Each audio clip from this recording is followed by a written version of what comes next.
ꯑꯩꯈꯣꯏꯅ ꯂꯩꯖꯔꯤꯕꯁꯤ ꯕꯁꯀꯥꯟꯗꯤꯒꯤ ꯀꯥꯁꯤꯄꯨꯔ ꯍꯥꯏꯕ ꯃꯐꯝ ꯑꯗꯨꯗꯅꯤ ꯏꯁꯇꯦꯃꯥ ꯍꯥꯏꯕꯗꯤ ꯇꯕ꯭ꯂꯤꯛ ꯖꯃꯥꯠꯀꯤ ꯏꯁꯇꯦꯃꯥ ꯑꯃꯗꯅꯤ ꯍꯥꯏꯔꯤꯕ ꯏꯁꯇꯦꯃꯥ ꯑꯁꯤꯗ ꯍꯖꯔꯠ ꯍꯥꯏꯕꯗꯤ ꯕꯦꯡꯒ꯭ꯂꯣꯔꯒꯤ ꯍꯖꯔꯠꯅ ꯊꯝꯕꯤꯔꯤꯕ ꯋꯥꯐꯝ ꯑꯁꯤꯒꯤ ꯆꯥꯎꯔꯥꯛꯄꯗꯤ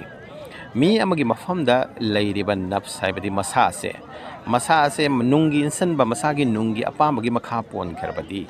ꯑꯗꯨꯒꯨꯝꯕ ꯁꯃꯥꯖ ꯑꯗꯣ ꯃꯤꯁꯤꯡꯗꯨꯒꯤ ꯁꯃꯥꯖ ꯑꯗꯣ ꯁꯩꯇꯥꯟꯒꯤ ꯁꯃꯥꯖ ꯑꯣꯏꯔꯛꯏ ꯃꯤ ꯑꯃꯒꯤ ꯁꯩꯇꯥꯟꯅ ꯃꯉꯛ ꯊꯥꯡꯒꯠꯂꯛꯄꯁꯦ ꯃꯥꯒꯤ ꯅꯞꯁꯀꯤ ꯃꯈꯥ ꯄꯣꯟꯈ꯭ꯔꯕ ꯃꯇꯨꯡꯗꯅꯤ ꯅꯞꯁ ꯍꯥꯏꯕꯁꯤ ꯃꯤ ꯑꯃꯒꯤ ꯃꯁꯥꯗꯨꯅꯤ ꯑꯩꯈꯣꯏꯒꯤ ꯏꯁꯥ ꯑꯁꯤꯅꯤ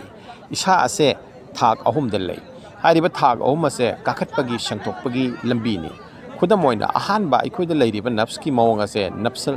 ꯑꯝꯃꯥꯔꯥꯅꯤ ꯅꯞꯁ ꯑꯝꯃꯥꯔꯥ ꯍꯥꯏꯕꯁꯦ ꯑꯩꯈꯣꯏꯒꯤ ꯅꯨꯡꯒꯤ ꯑꯄꯥꯝꯕ ꯏꯟꯗ꯭ꯔꯤꯒꯤ ꯑꯄꯥꯝꯕꯒꯤ ꯊꯧꯏꯟꯁꯤꯟꯗ ꯍꯤꯡꯕ ꯆꯠꯄ ꯑꯗꯨꯕꯨꯅꯤ तसेंगना हाइरिबा नफ्स अमारा नफ्स की फत्तबगी मिंथोन फंगलिबा दुगमा ख्वाइदगी नेमबा सा अमसुंग मीगा इहान यानसिनबा इसागी सकफम असे सेंगतोकनबगी दमकता अखोइना दिनगी हाइबदि इस्लामगी जमाता थोकपा नत्रगा दिनगी अदुगमा महफिलदा नत्रगा अदुगमा थबकसिंगदा अखोइना पुसि लेनबा असि यामना तंगाइ फदबनी मसिगी दमकता मतम अमसुंग अखोइगी लैजरिबा माल सानासे खाइदोकपा चंगी मसे कना अमतगी नत्ते आई इसा असे सेंगतोकचनबगी आई इसा असेगी थाक वांगनबगी खोंगचत अमनी मेहनत अमनी करमना अखोइगी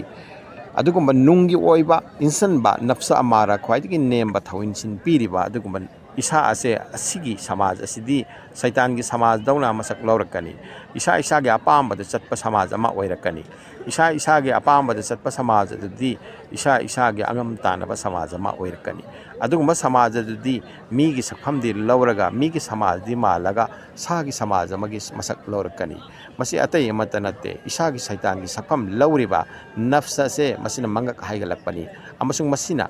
अदुगुम्बा समाज अदुगी सैतान की समाज अमा सेमलकपनी अदुना अखोइगी समाज असे सुमथोक्सि हाइरबदि आई इसा असे अहानबदा सुमथोकपा दरकार ओय दिन की मैदान दिन की खोंगचत्ता अदुगा जान मान आइगी लैजरिबा लंथुम अमसुंग मतम खाइदोक्तुना हाइबदि दिन की लंबी असिदा चटलबा मतुंगदा अखोइगी प्यूरिफिकेशन इसाबु सेंगतोक्चबा तजकिया असि लाकनी इसा इसा से सेंगतोकराबदि अखोइगी नफ्स अमारदा लेरमबदो ईरान खंगजबा ईरान याजबा अमसुंग इसानि इसाबु ngaksenjaba ngamba विचार Chumba नफ्सल लवामादा काखटपा ngamgani amasung adugumba nafsal lawamada masana masagi विचार ngamjaraba amasung maran yajaraba misingi samaj ama laklabadi aikoigi irakta fataba khana chainaba kalak mihaunaba amadi amana amabu tuhatpagi hak matpagi amadi langi khana chainabagi sakpham ase hantarakani adu oirabadi aikoigi samaj ase ingthaba samaj ama lai adumba ingthaba samaj adubuni nafsal lawama गी समाज अमा हाइरिबसे नफ्सल लवामा गी समाज असिगे हेक मथक्ता मतुंगदा काखलैबा दर्जा थागदि नफ्स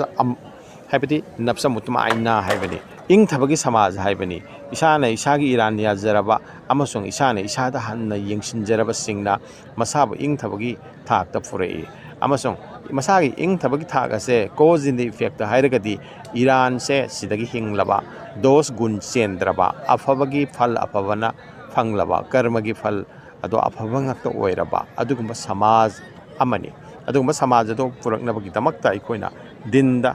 इस्लामदा खोंफमनबा अमदि Islamic शरीयत असे तसेंगनमक मपुंग फाना खोंफमनबा अम चंगी आइगी अपाम्बा अदुगी मतुंगिना चटपा अदु नत्तबा